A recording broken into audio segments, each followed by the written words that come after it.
ETF index mutual funds నేర్చుకుని stock మార్కెట్లో రాణించాలనుకుంటున్నారా? వెంటనే ఈ నెంబర్కి కాల్ చేయండి. నమస్తే రమ్మగారు. నమస్తే జయ. రమ్మగారు, విక్రమ బేతాల కథలు చాలా రోజులు అయిపోయింది కదండి. ఈ మధ్య చెప్పలేదు. అవును, సిరీస్లు, పండుగలు అట్లా హడావిడులు. వెళ్ళిపోతున్నాం. పట్టుబదలని విక్రమార్కుడు మళ్ళీ వెనక్కి నడిచాడు. కళేబరాన్ని భుజం మీద వేసుకున్నాడు. దాన్ని బుచ్చుకుని నడుస్తున్నాడు. కళేబరాన్ని ఆశ్రయించుకుని ఉన్న ఆవహించి ఉన్న భేతాళుడు, రాజా నీకు మార్గాయాసం తెలియకుండా ఒక కథ చెప్తాను అని చెప్పి ఆ కథ ఏమిటో విందాం. పూర్వం శ్వేతవనంలో దృఢవ్రతుడని ఒక తపస్వి ఉండేవాడు. ఈయన నిజానికి తపస్వి కాదు, ఏ తపస్సు చేసేవాడు కాదు, బ్రహ్మచారి, ఒంటరివాడు. కేవలం అతిథి సత్కారమే వ్రతంగా పెట్టుకున్నాడు. ఆజన్మాంతము అతిథి సత్కారం చేసాడు. ఇంట్లో సాధారణంగా ఆ కాలంలో చేయవలసిన అగ్నిహోత్రం చేసుకునేవాడు. ఒక అడవిలో ఓ పర్ణశాల వేసుకుని ఉండేవాడు. అగ్నిహోత్రం ఉండేది, అగ్నికార్యం చేసుకునేవాడు. కందమూలాలు అవి తీసుకొచ్చి పెట్టుకునేవాడు. తనకు కావాల్సిన దానికంటే ఫలాలు, కందమూలాలు ఎక్కువ తెచ్చుకునేవాడు. ఆ దారిన పోయే ఎవ్వరికైనా అతిథి సత్కారం చేసేవాడు. ప్రతిరోజు ఎవరో ఒక అతిథి ఉండేవాడు అతనికి. అతిథి సత్కారమే అతని వ్రతం. ఇక తపస్సు గిపస్సు ఏం లేదు. కానీ అడవిలో ఉండటం వల్ల ఏకవస్త్రంతో, అంటే ఈ నారబట్టలు కట్టుకోవడం, ప్రజలు అందరూ ధరిచే నేత బట్టలు అవి ఆయనకి లేవు. తపస్విగానే కనపడేవాడు.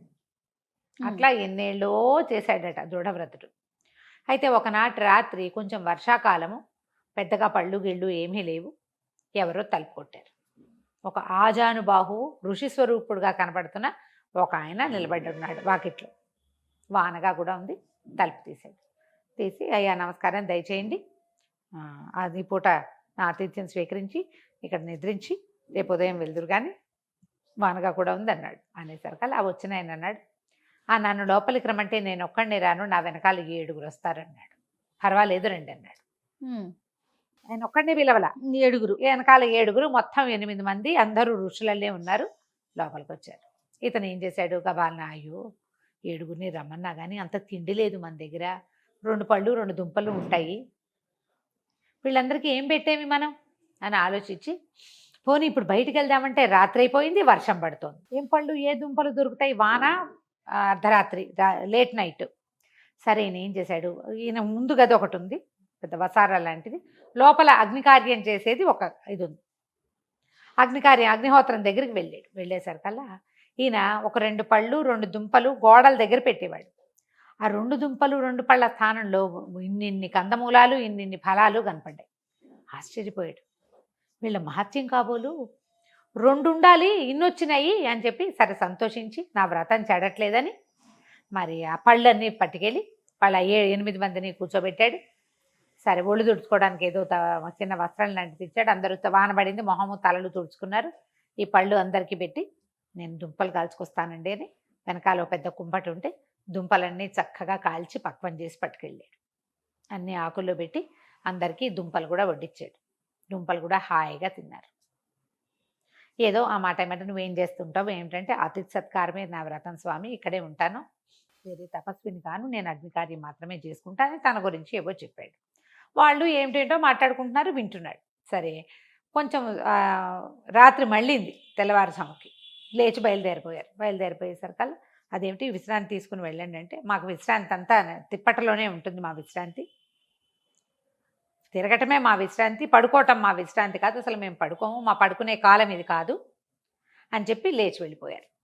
పెద్ద ఆయన వెళ్ళాడు. మొదట వచ్చిన ఆయన వెనకాల అందరు నడుచుకుంటూ వెళ్ళిపోతుంటే అందులో ఆఖరివాడు ఈ దృఢవ్రతుడు చెప్పాడు, ఏమిటయ్యి అట్లా పోనిస్తున్నావు, ఆయన ఎవరనుకున్నావు, ఇంద్రుడు, మేమందరం దిక్పాలకులము, అష్టదిక్పాలకులం, ఆయన పెద్దవాడు, తర్వాత 7 వచ్చారు అంతే కదా, ఏదైనా వరమడవయ్యా ఇస్తాడు, రాత్రి వేళ ఆహారం పెట్టావు, నీకు పరీక్ష ఇది అడగమంటే ఈయన గబగబా వెళ్ళి ఆ దృఢవ్రతను ఆయన దండం పెట్టి, అయ్యా మీరు ఒప్పుకుంటే నేను ఒక వరం అడుగుతానండి అన్నాడు. ఆయన సిద్ధపడ్డాడు వరం ఇవ్వడానికి. అడగమన్నాడు. ఆయన ఏమనుకున్నాడు, ఈయన బొందుతోనే నేను కూడా స్వర్గానికి వచ్చేస్తా అంటాడు, లేదా బోళ్ళంతమంది అప్సరసాంగలను, బోళ్ళంతమంది రంభా, ఊర్వశి, తిలోత్తమ, మేనక బోళ్ళ మంది ఉన్నారు, వాళ్ళలో ఎవరితోనైనా ఒక రంభా సంభోగం కావాలని అడుగుతారు. మామూలుగా వీళ్ళు ఎవరైనా అసమంటిది ఏదో అడుగుతాడని ఐశ్వర్యం, అంతకంటే ఏం అడుగుతారు, నీ ఇష్టం అన్నాడు. అనేసరికల్లా ఈయన అన్నాడు, అయ్యా అతిథి సత్కారం చేయటమే నా యొక్క ఇదండి, అయితే అతిథులకి కాలక్షేపంగా ఉండటానికి నేను పాచికలాడేందుకు నాకు మనుషులు కావాలి, ఎవరితో పాచికలాడినా నేనే గెలిచేలాగా వరం ఇవ్వండి నాకు అన్నాడు. బాగుంది. నాతో పాచికలాడడానికి రోజు మనుషులు రావాలి, వాళ్ళు నా చేతిలో ఓడిపోవాలి. బాగుంది. కదా ఇంత క్షుద్రమైన వరం లాగా తోచింది ఆయనకి. ఆ, ఆ. కానీ అతను అదేమైనా అడిగితే ఒప్పుకునేవాడు ఆయన సంతోషంగా. ఏమనాలి, ఒప్పుకున్నాడు. ముందు తను ఇస్తానన్నాడు కాబట్టి మాట ఇచ్చేసాడు. అలాగే లేని 2 పాచికలు సృష్టించి చేతిలో పెట్టాడు. వీటితో ఆడుకో, నువ్వే గెలుస్తావులే అని వెళ్ళిపోయాడు. మొత్తం గుంపంతా వెళ్ళిపోయింది. దండం పెట్టి పంపించేశాడు. ఇక మర్నాటి నుంచి చుట్టుపక్కల ఆశ్రమాల వాళ్ళు ఎవరో ఒకళ్ళు ఈయనతో ఆడడానికి వచ్చేవాళ్ళు. కాసేపు పాచికలాడి ఓడిపోయేవాళ్ళు. పందాలు లేవు, ఆటే, డబ్బేం కాదు, ఏమీ లేదు, ఆట. అంతే. ఓడిపోయేవాళ్ళు అంతే. అక్కడి నుంచి ఈయన పండో ఫలమో దుంపో ఏదో చక్కగా పెట్టేవాడు. ఆయన అతిథి సత్కారం ప్రతిరోజు జరిగేది. అతనికి కావాల్సింది ఏమిటి మెయిన్? తన చేతిలో ఓటమి పాలవటం. అతిథి సత్కారం. రోజు ఎవరైనా తన దగ్గర తినడానికి రావాలి. ఓకే, అంతవరకు బాగుంది. మళ్ళీ ఆట ఆట ఇప్పుడు ఆడేటప్పుడు నేనే గెలుపొందాలని ఒక్కొక్కళ్ళకి అనిపించచ్చు కదా, వ్యసనం కదా ఆట అనేది. ఆటలో నాది పైచేయి కావాలని కోరుకున్నాడు అంతే. ఆయన ఏం పందెం పెట్టి ఎవరి దగ్గర ఏమి పుచ్చుకోలా. ఆటలో నేను గెలుపొందాలని కోరుకున్నాడు. ఎప్పుడు ఎవరితో ఏ కాన్ఫ్లిక్టు రాలే ఆయనకి. భూలోకంలో ఉన్న నాళ్ళు చక్కగా అందరితోటి ఆడేవాడు, గెలుపొందేవాడు. చక్కగా వాళ్ళు ఈయనకి తెచ్చిన కందమూలాలు ఫలాలు తినేవాళ్ళు, హాయిగా సంతోషంగా. ఏ రోజు కారు అమ్మయ్య ఇవాళ నా వ్రతం పరిసమాప్తయింది అని దండం పెట్టుకునేవాడు. కొంతకాలానికి ఈయనకి కాలం చెల్లింది. ఏమ భట్లు వచ్చారు. ఈయన తన పాచికలు చేత పుచ్చుకుని పోయాడు. పాచికలు కూడా పుచ్చుకుని వెళ్ళాడు. వెళ్ళేసరికల్లా పైకి వెళ్ళాక చిత్రగుప్తుడు చిట్టా తీశాడు. ఎవరినైనా ముందు నరకానికే తీసుకెళ్తారు. యమధర్మరాజే వీళ్ళ పాప పుణ్యాలు బేరీజ్ వేస్తారు. వేశాక ఇతను చాలా అద్భుతమైన వ్రతం, దీనికి నిత్య అతిథి సత్కారం వ్రతం చాలా అద్భుతంగా చేశాడు. ఈయనకి స్వర్గమే లభించాలి. కాకపోతే ఈయనకి వ్యసనం ఉంది, వ్యసనపరత్వం. ఆ వ్యసనపరత్వం వల్ల అంటిన పాపం వల్ల ఈయనకి ఇలా నరకలోక సందర్శనం మాత్రమే ఉంది అని చెప్పారు. నరకలోకంలో చూపించాలి, మొత్తం శిక్షలన్నీ చూపించి పంపించేస్తారు. అదే ఆయన శిక్ష. అక్కడి నుంచి ఈ నరకలోకంలో అన్ని నరకాలకి ఉన్నాయి కదా, అంధకూపం అవి ఇవి బోల్డ్ అన్ని అవన్నీ చూపించేశారు. కదా ఈయనకు బాధ వచ్చేసింది. ఏమిటి, నేను గెస్ట్ని కదా, వీళ్ళకి గెస్ట్లకి ఇవన్నీ చూపిస్తారా? చాలా కష్టంతో వచ్చింది. చాలా బాధపడి యమధర్మరాజు అన్నాడు, ఏమిటండి వీళ్ళందరికీ ఇన్ని కష్టాలు ఉన్నాయి అంటే, ఎవరు చేసుకుని పాపం వాళ్ళు అనుభవిస్తారండి. అయితే ఓ పని చేద్దామండి, నాతో పాచికలాడండి మీరు. ఒకవేళ నేను కనుక ఓడిపోయాను అనుకోండి, నేను ఓడిపోతే నేను చేసిన సమస్త పుణ్యము ధారపోసి నాకు మరుజన్మ వచ్చేదాకా నరకంలోనే ఉంటా, స్వర్గం అడగను, ఇక్కడే ఉంటా. మీరు ఓడిపోతే ఇక్కడ ఉన్న పాపులందరినీ నాతో పంపించేసేయండి స్వర్గానికి అని ఒప్పుకున్నాడు. అని అడిగేసరికల్లా యమధర్మరాజు ఇప్పుడు ఏంటంటే పాచికలు అనేది ఒక ద్యూతం. ఆ ద్యూత క్రీడకి రా అని పిలిస్తే రానని అనకూడదు, అదొక ధర్మం. ఓహో, మళ్ళీ ఇదొకట మహాభారతంలో ఉంది. ఎవరైనా ఆటకు పిలిస్తే నేను రానని అనకూడదు, అదొక నియమం. సరే పిలిచాడు కదా, చిత్రగుప్తుడు ఎత్తి నోరు బతుకున్నాడు. వద్దనైనా ఆయన వాడి చేతిలో ఓడిపోతావు నువ్వు అని చెప్పినా సరే ఆయన వినలా.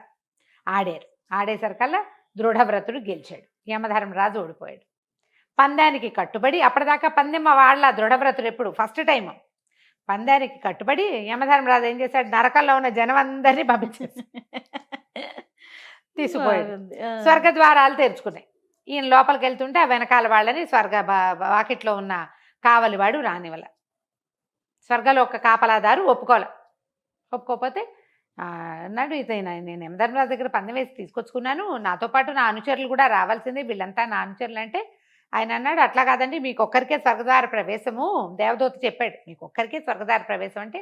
అలాగా, అయితే మీ దేవేంద్రుడి దగ్గరికి వెళ్ళి అడిగిరా, ఆయన ఒక్కడే నా తలుపు కొట్టాడు, ఆయన వెనకాల ఉన్న వాళ్ళని నేను రావద్దని అనలేదే, 7గురిని రమ్మన్నాడు కదా. అందరినీ రమ్మన్నాను కదా, ఇప్పుడు అందరినీ రమ్మంటాడో వద్దంటాడో ఇంద్రుడిని అడిగి చెప్పమన్నాడు.